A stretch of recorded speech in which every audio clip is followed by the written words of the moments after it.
इसी के साथ ये व्लॉग कंटिन्यू हो रहा है 2 दिन बाद।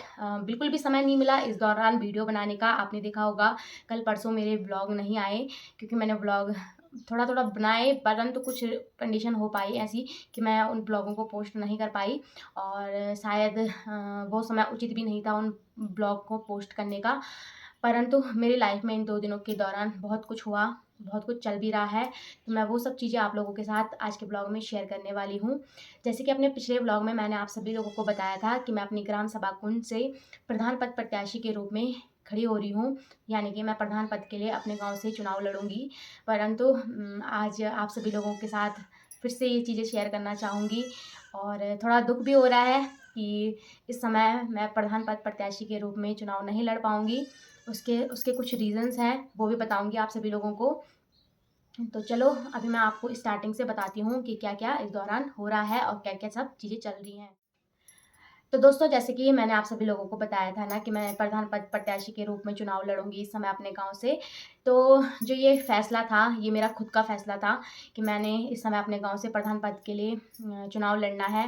मैंने काफ़ी कुछ सोचा था अपने गाँव के लिए, बहुत कुछ करने की, जिसमें कि कुछ मुखिया पॉइंट हैं, मैं उनको आप लोगों के साथ शेयर करना चाहूँगी क्योंकि अब तो मैं प्रधान पद के लिए नहीं लड़ रही हूँ, परंतु जो मेरी फीलिंग्स थी, मैं वो चीज़ें आप लोगों के साथ शेयर करूँगी।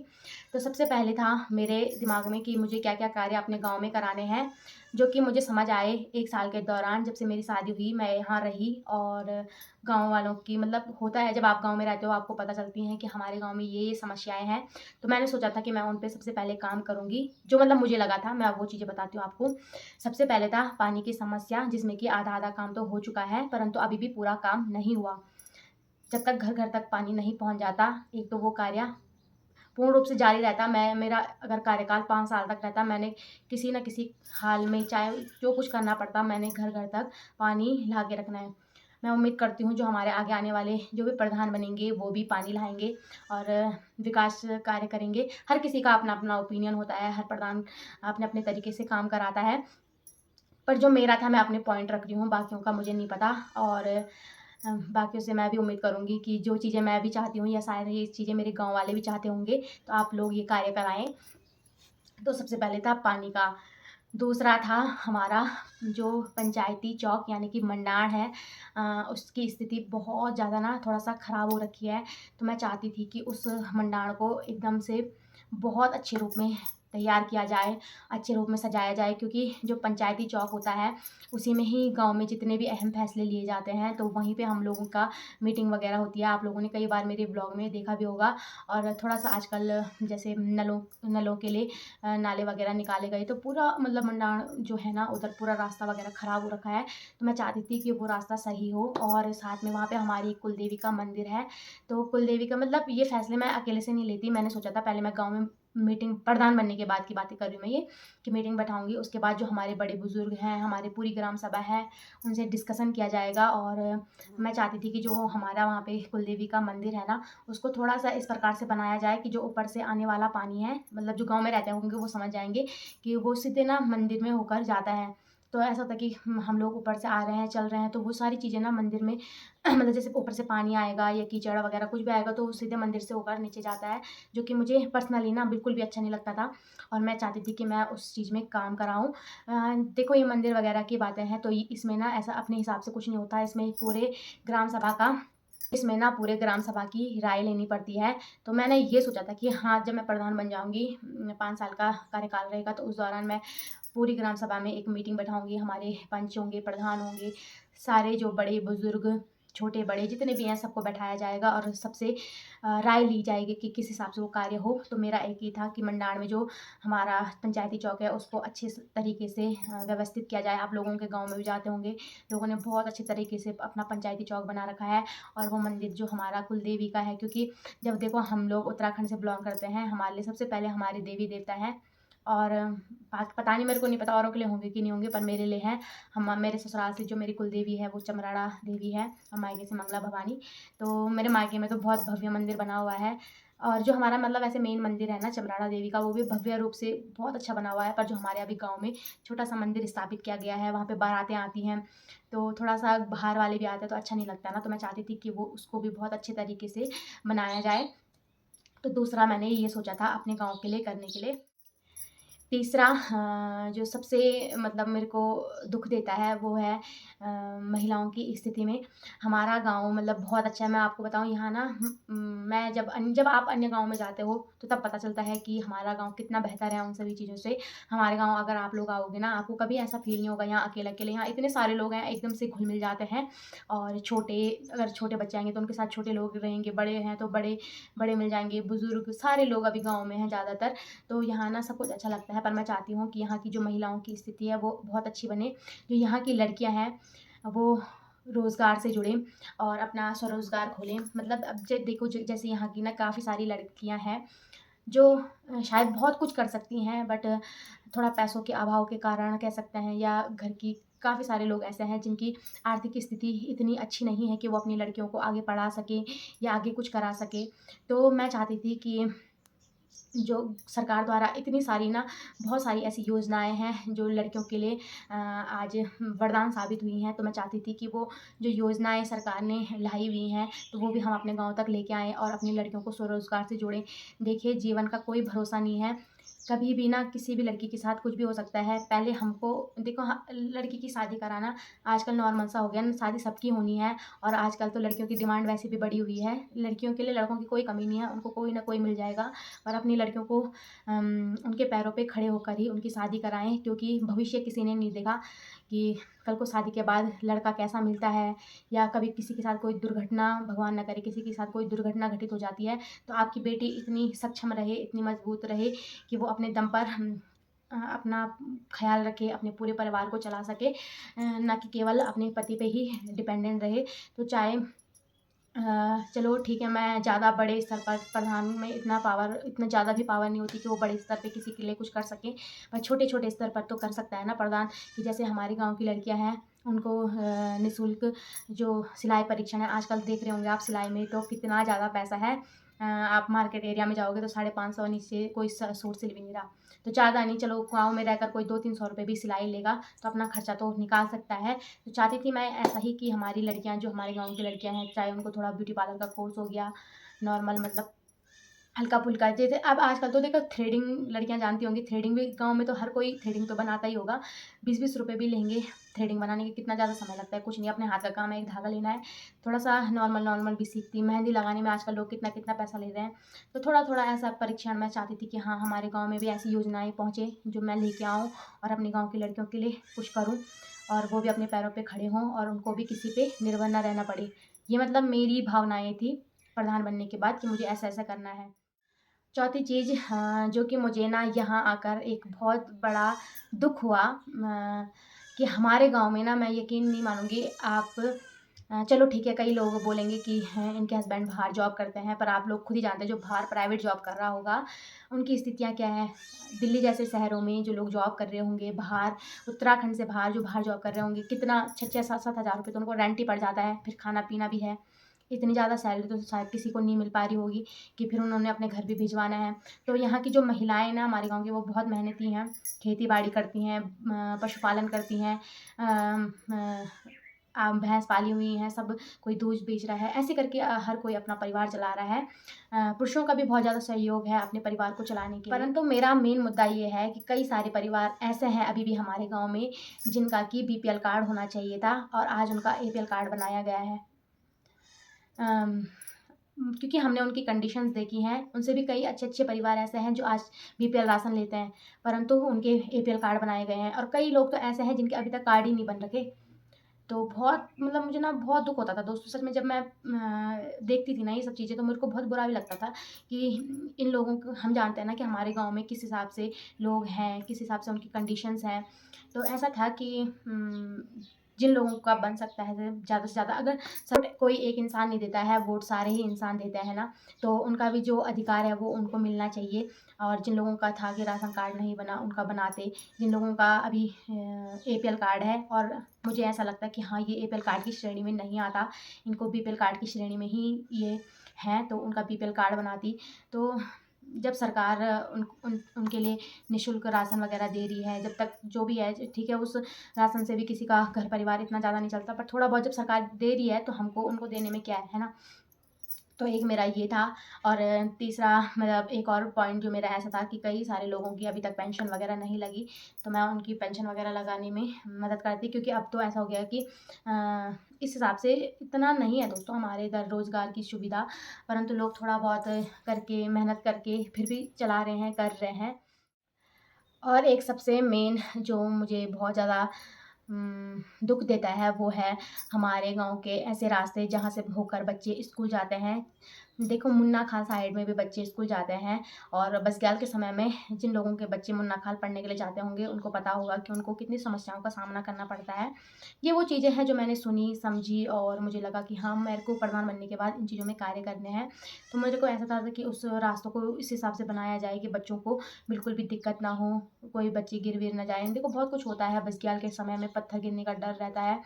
अ, तो बहुत कुछ सोचा था, परंतु दोस्तों मैं माफ़ी चाहती हूँ कि मैं इस समय शायद उन सभी चीज़ों के लिए मतलब मैं सक्षम थी। मेरे को पता है कि अगर मैं प्रधान बनती तो मैं ये सारे कार्य करवा सकती थी, परंतु किसी कारणवश मैं प्रधान पद के लिए तो नहीं उठ पा रही हूँ। परंतु इस समय मैं अपनी क्षेत्र से अपनी क्षेत्र पंचायत से मैं क्षेत्र पंचायत सदस्य के लिए मैंने नॉमिनेशन करवा लिया है अपना। उसका भी मैंने थोड़ा-थोड़ा ब्लॉग बनाया है जो कि मैं शायद कल तक पोस्ट करूँगी, क्योंकि वो भी अभी पूरा नहीं बना, आधा-अधूरा काम चल रहा है मेरा। थोड़ा-सा इन्हीं सभी चीज़ों में मैं व्यस्त हो गई थी। अभी तो मैंने आपको अपने जो मेरी फीलिंग्स थी, जो मेरे अपनी भावनाएँ थी, वो मैंने आप सभी लोगों को बताई। ये तो वो चीज़ें थी जो मैंने चुनाव लड़ने से पहले फ़ील करी कि हाँ, मुझे अपने क्षेत्र के लिए ऐसे कार्य करने हैं।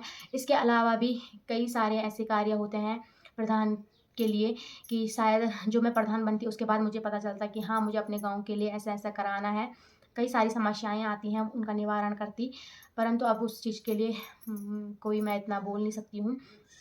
हाँ, आज तो गवर्नमेंट ने इतनी सारी स्कीमें निकाली हुई हैं, चाहे वो गौशाला के लिए हो, आवासीय योजना हो, बहुत सारी स्कीमें, मनरेगा है, बहुत सारी योजनाएँ हैं जो कि शायद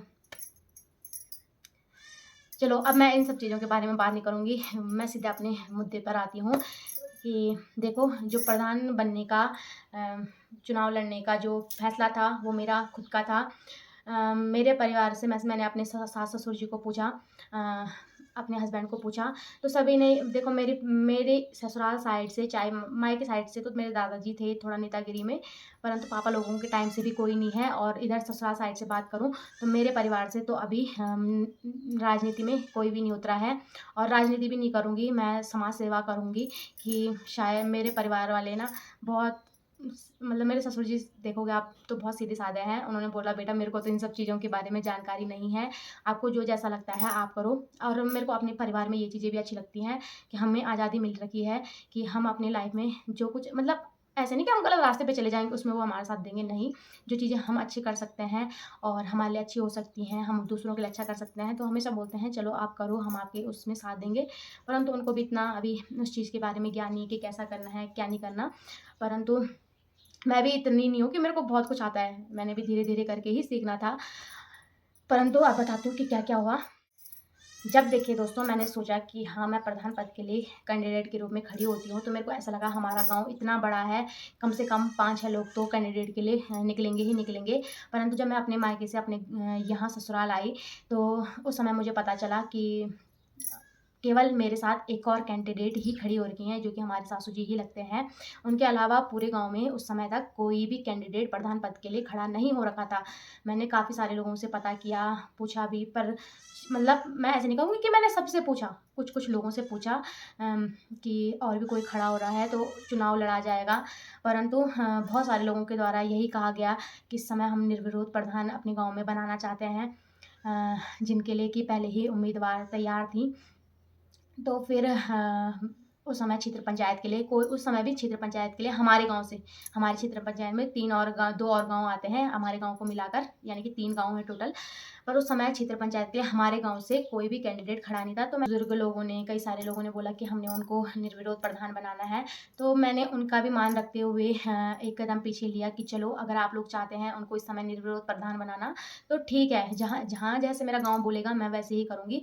तो उनको निर्विरोध प्रधान बनाने की मतलब हो गया था कि निर्विरोध प्रधान बनाना है, तो मैंने एक स्टेप पीछे लिया कि चलो इस समय मैं क्षेत्र पंचायत के लिए चुनाव लड़ूँगी।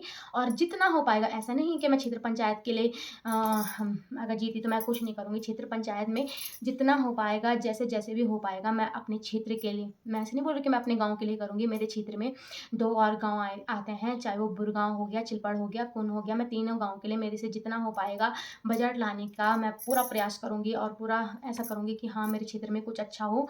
क्योंकि मैंने आज ये अपने 5 साल ही तय नहीं करने, ये 5 साल तय करेंगे मेरे आने वाले भविष्य को। तो तो इसी के साथ एक फ़ैसला लिया गया कि चलो तुम क्षेत्र पंचायत के लिए उठो, और जो वो दूसरी सासू जी हैं उनको प्रधान पद के लिए निर्विरोध प्रधान बनाया जाएगा। मैंने कहा चलो ठीक है दोस्तों, इसमें भी मैं सहमत हो गई कि अगर हमारे गाँव से कोई निर्विरोध प्रधान बनता है तो गाँव का ही अच्छा नाम जाता है। हर कोई बोलता है कि चलो इनके गाँव में मतलब एकता है, सब कुछ है मतलब। तो इस वज़ह से चलो मैं उस चीज़ में भी एग्री हो गई कि चलो पीछे हटते हैं। मैं क्षेत्र पंचायत के लिए उठती हूँ उस समय, उनको अगर निर्विरोध प्रधान बनाया जा रहा है, वो सक्षम लगते हैं लोगों को, तो उनको प्रधान बनाया जाए। परंतु अ, हुआ हुआ उसके कल हम लोग वहाँ जा रखे थे, कहाँ, हिंडोला खाल पड़ता है हमारा ब्लॉक, तो वहाँ जा रखे थे हम अपने नॉमिनेशन कराने के लिए। तो कल एक और कैंडिडेट निकले हैं हमारे यहाँ से प्रधान के लिए। अगर शायद पहले से पता होता कि और भी लोग प्रधान पद के लिए कैंडिडेट के रूप में खड़े होंगे, तो शायद आज मैं भी प्रधान पद के लिए कैंडिडेट के रूप में खड़ी रहती। परंतु उस समय तक ऐसा कुछ नहीं था, कल ही कल हुआ फैसला। तो ठीक है, हर किसी को स्वतंत्र स्वतंत्र भारत है, स्वतंत्रता का अधिकार हर किसी को है। हर किसी को चुनाव लड़ने का अधिकार है, मतदान देने का अधिकार है। तो उनका फ़ैसला है कि एक और कैंडिडेट हमारे यहाँ से फिर प्रधान पद के लिए कल खड़े हुए, जब हम नॉमिनेशन कराने के लिए गए। तो मैं दोनों प्रधान पद कैंडिडेट को बहुत-बहुत शुभकामनाएँ देना चाहूँगी, बधाइयाँ देना चाहूँगी। आप दोनों में से जो भी जीते, आप हमारे गाँव के लिए कुछ अच्छा करें, और हमारा जो थोड़ा-थोड़ा चीज़ें मैंने अपने गाँव के लिए सोची हैं, आप उनमें भी थोड़ा-सा कार्य करने की कोशिश करें। मेरे को पता है आप लोग अगर प्रधान पद के लिए उठे हुए होंगे, तो आप लोगों ने भी उस चीज़ के लिए काफ़ी कुछ सोचा हुआ होगा कि हाँ, हम अपने गाँव के लिए ऐसा करेंगे, वैसा करेंगे। परंतु अगर मेरे बोले हुए में से कुछ चीज़ें आपके उसमें से छूट गई होंगी दिमाग में से, या आपको अभी लगानी होगा कि हाँ, इन चीज़ों में भी कार्य करना चाहिए, तो आप सुनेंगे तो आपको थोड़ा माइंड में आएगा। तो प्लीज़ इन चीज़ों में भी कार्य कराने की आप लोग कोशिश कीजिएगा। बात रही अभी मेरी क्षेत्र पंचायत की, तो क्षेत्र पंचायत के लिए मैंने नॉमिनेशन अपना करा दिया है। थोड़ा-सा मेरे उसमें प्रॉब्लम हो गई थी, कल मेरा बस फॉर्म लास्ट में जमा नहीं हो पाया, जो कि आज मेरे को सबमिट कराना है। अभी मैं अपने अब मैं क्षेत्र पंचायत के बारे में बात करूँगी, प्रधान के बारे में जो चीज़ मैं अभी नहीं कर पा रही हूँ, मैं अब क्षेत्र पंचायत के बारे में बात करती हूँ। तो अभी दोस्तों क्षेत्र पंचायत में हमारे 3 गाँव आते हैं, वो है चिलपड़, कुर्न और बुरगाँव। तो मैं अपने तीनों गाँव से तहे दिल से निवेदन करना चाहूँगी, आप लोग मुझे सपोर्ट कीजिएगा।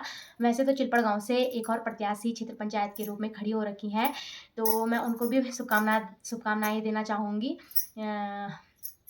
हम दोनों में से जो भी बने क्षेत्र पंचायत, हम अपने क्षेत्र के लिए अच्छा कार्य करें। और पहली बात तो मैं इस टाइम क्षेत्र देखो, प्रधान में ऐसा था कि मैं चाहती थी हार जीत चाहे जो भी जीते, पर अच्छा व्यक्ति जीते। पर इस समय मैं चाहती हूँ कि क्षेत्र पंचायत का के लिए आप लोग इस बार मुझे एक मौका ज़रूर। तो चिलपड़ और बुरगाँव तो मैं जाऊँगी अपना लोगों से रिक्वेस्ट करने के लिए, प्रचार-प्रसार करने के लिए, पर मैंने सोचा जब तक मैं वहाँ आती हूँ तब तक आप लोगों तक ये वीडियो भी पहुँच जाए, और अपने गाँव में भी जाऊँगी। तो अपने क्षेत्र के लिए भी जितना हो पाएगा मैं करूँगी। दोस्तों अगर देखो, आज मैं क्षेत्र पंचायत, मेरे अभी नई-नई शादी हुई है, अगर मैं क्षेत्र पंचायत बन जाती हूँ ना, तो कल आने वाली कई सारी बहुओं को हिम्मत मिलेगी आगे बढ़ने की, और वो भी प्रेरणा लेंगी कि अगर ये बन सकती है तो हम भी बन सकते हैं। तो आप एक बार मुझे मौका ज़रूर दें। और अगर देखो, ये तो 5 साल का खेल है, और हमने अपने 5 साल इन्हीं मतलब हमारा जो आगे का भविष्य होगा ना, वो इन्हीं 5 सालों में तय होगा। अगर हम क्षेत्र पंचायत में अच्छा कार्य करते हैं, तो शायद कल को लोग मेरे को क्या पता जिला पंचायत बना दें या फिर विधायक बना दें। तो पहले अपने गाँव से ही शुरुआत होती है। अगर मैं यहाँ अच्छा कार्य करके चलूँगी, तो मेरा आगे आने वाला समय भी अच्छा होगा। अगर आज मैं अपनी-अपनी सोचूँगी कि नहीं यार, मैं बनी, मैंने अपना पेट भरा और जनता को नहीं देखा, तो वो जनता जनार्दन है, वो उठा सकती है तो वो गिरा भी सकती है ना? और कई सारे लोगों को ऐसा अभी भी लग रहा होगा, मेरे साथ वीडियो में भी कमेंट आ रहे थे कि आप तो कभी श्रीनगर जा रहे हो, कभी ऋषिकेश जा रहे हो, कभी गाँव में आ रहे हो, तो शायद आप चुनाव के लिए ही गाँव में आ रहे होंगे। तो शायद गाँव वालों के मन में भी यही भावनाएँ होंगी। तो मैंने पिछले ब्लॉग में भी बोला था, इस ब्लॉग में भी बोला है कि देखिए मैं अभी वादा कर सकती हूँ है ना। बाकी तो आप, मेरी लाइफ तो खुली पड़ी है, ऐसा भी नहीं है कि मैं ब्लॉगर नहीं होती तो मेरी लाइफ बंद होती, कि मैंने वादा कर दिया मैं कहीं भी निकल जा रही हूँ। मेरी लाइफ में जो होगा, मैं एक एज अ ब्लॉगर भी हूँ। मैं अगर क्षेत्र पंचायत भी बनूंगी तो मैं ब्लॉगिंग नहीं छोड़ूंगी, क्योंकि ये मेरा काम, ये भी मेरा काम ही है।